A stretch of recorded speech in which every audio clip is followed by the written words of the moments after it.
So, hi everyone. My name is Micah Manjares. I'm 20 years old. I was born and raised in Dubai, and I am the Magna Cum Laude of class 2020. Hey everyone, I'm Jirah Aguilo. I'm from Las Piñas City and I'm the Summa Cum Laude of class 2020. So if I were to describe Micah in 2 words, that would be first, accommodating, and second, friendly. So with accommodating, she's able to connect with people well. So she accommodates all their personal and academic concerns. And yeah, she's very friendly in a way that she can make friends easily and she's like friends with everyone. Just put her in a room and she'll be able to connect with people easily. So, if I were to describe Jirah Aguilo, the first word would be geeky. I think it's a very well-known fact. I know she's a fan of Star Wars, and whenever I hear her talk about other geeky stuff, other geeky-related topics, it actually amazes me because it's different from how she looks like, right? But I guess it's really interesting to know that she has this side of her. It's really different. And I guess the other word I would use to describe her is passionate, because we were classmates for 2 years. We only got closer during our final year, but then in that short amount of time, I can see how passionate Jirah is with the things she loves doing, like photography, editing. She's really good in making formats.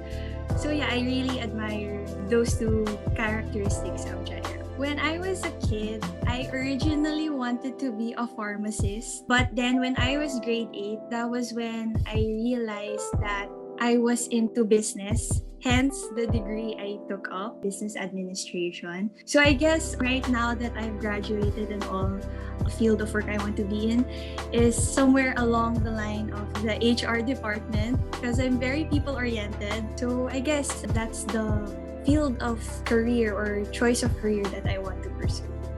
This one is a surprising revelation since most people think that I have big dreams, but ever since I was a child, I didn't really have a dream.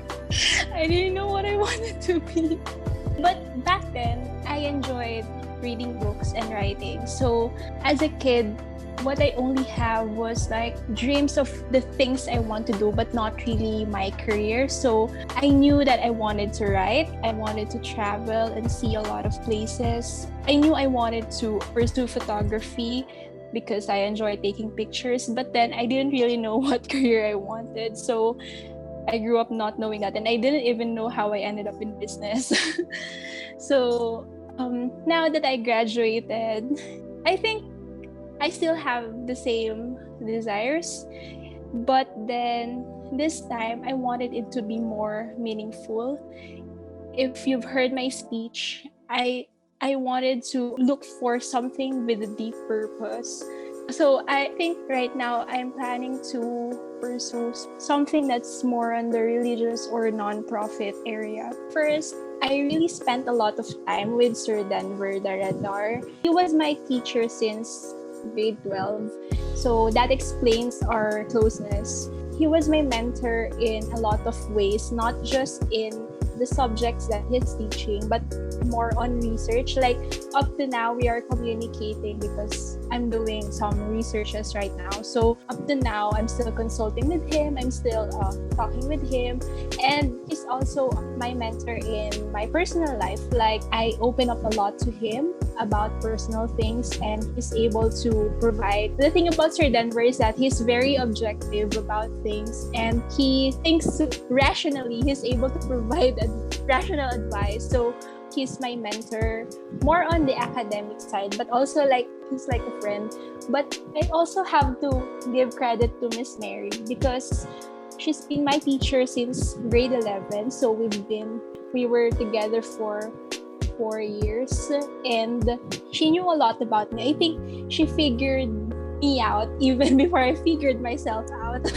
So yeah, she was able to help in a lot of ways. And actually, it was in her class that I discovered that I have a passion for church, for my religion. So that was the time that I felt like I wanted to pursue something in line with this. She opened my eyes to a lot of stuff, not just about myself, but also concerning my relationships with other people. For me, over the course of 3 years, there are two people who I consider as my mentors. The first one has to be Miss Lineses. She taught me in first year with the subject Human Resource Management, and also in second year with Organizational Behavior. So I guess the reason why I really consider her as my mentor, because I really enjoyed her subjects, because her subjects were something close to my heart. And it was very relatable. I guess because I was a student leader as well when I was still her student. So I was able to reflect on myself and determine whether I was applying those leadership qualities in student orgs, even though I'm not yet in the workplace yet. The second mentor, without a doubt, has to be Sir Ernst. So it's like a parent who took care of me the very beginning when I was first year up till now. Even till now, we have communication. And he was more on the leadership side. So it was the same with Miss Lineses. Miss Lineses is like the theory-based kind of knowledge that I gained from her, while Sir Ernst is more of like the application of those leadership qualities and skills. Sir Ernst is one of the people, apart from my closest friends and family, who has seen me cry, and he listened to all of my rants and he gave me advice or even said the words that I needed to hear at those very times. I'm very thankful for the both of them. So they're both the mentors I consider that I found and gained while studying in SISFU. Did senior high in Dubai, then I moved to the Philippines and then in SISFU. But I guess what I would like to say is you could have slept more. When I was first year, everything was so new to me because of course I'm starting college, and then I used to think my papers or assessments before they were difficult.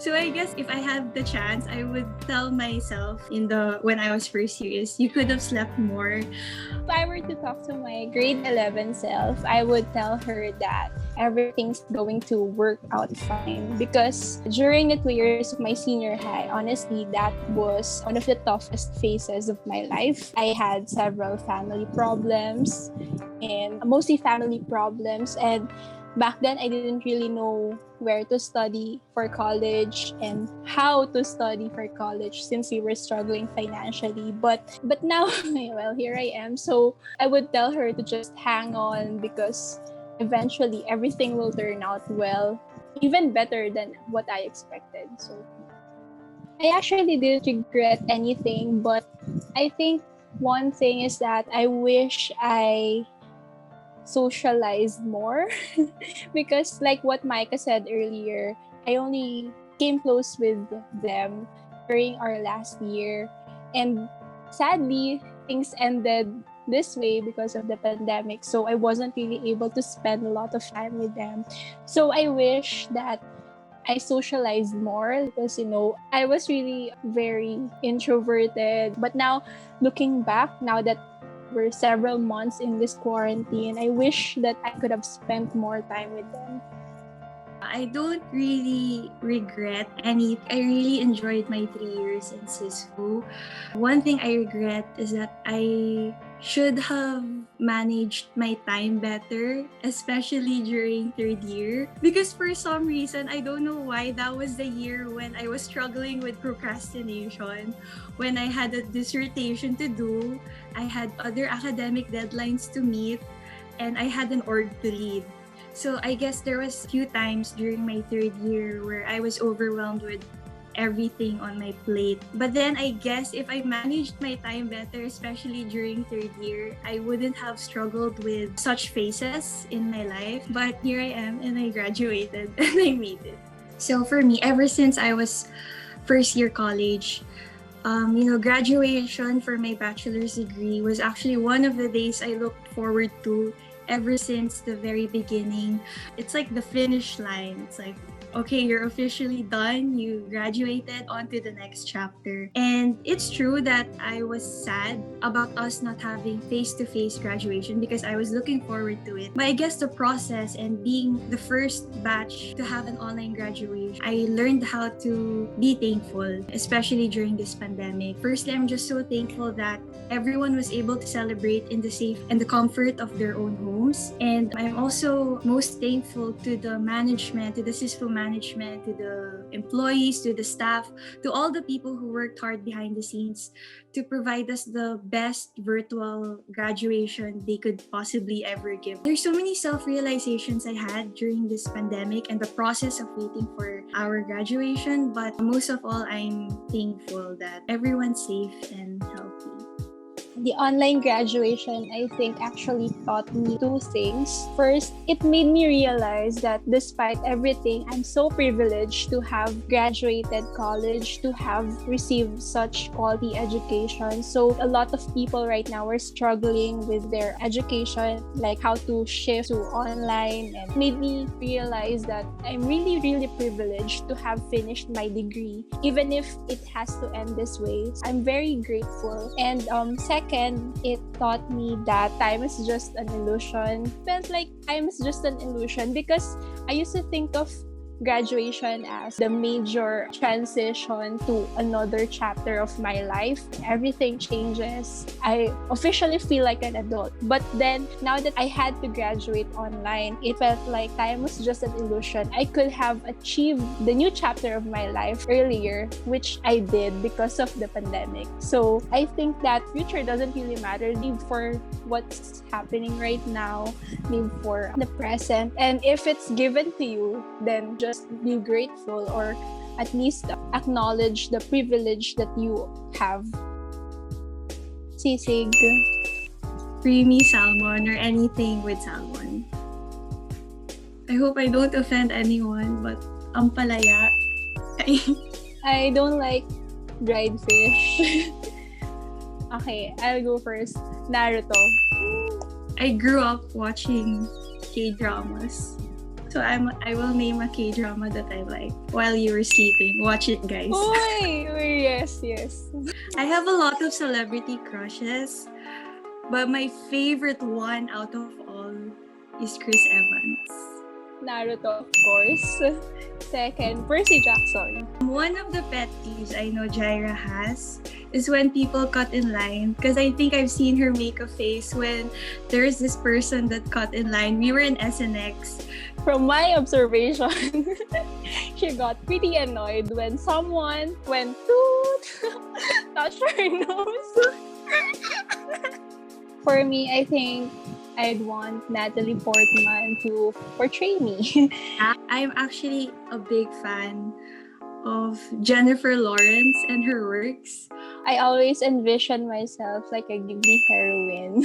It'll be a mixture of rom-com and drama. An advice I would like to give to the next graduating batch and the following batches is to manage your time more wisely and efficiently, because compared to before, you now have control over your time compared to when you were still attend physical classes. Everyone is in the comfort and safety of their own homes. And I know that a lot of the current graduating batch actually took up leadership roles. So there's now an addition to your plate, to your responsibilities. But then it may seem overwhelming and impossible to manage your time at first, but then it's actually possible. You just have to make sure that you allocate your time wisely and efficiently. You know your priorities.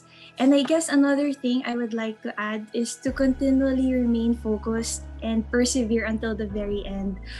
Because it's inevitable that along the path that you have chosen, you will finish line or the goal that you were trying to achieve. And as long as you remain focused and you persevere until the very end, you'll feel a sense of accomplishment that you have reached.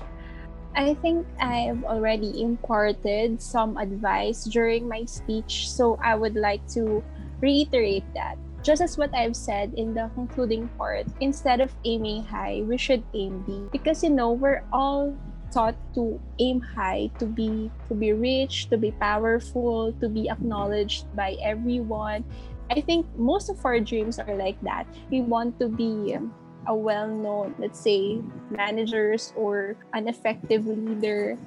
So we all have this concept of success, that it's something high, it's something that's grand. And I think that's also one of the reasons that made us sad during this pandemic, because we felt like it's so uncertain to reach that top in the circumstances we're in now.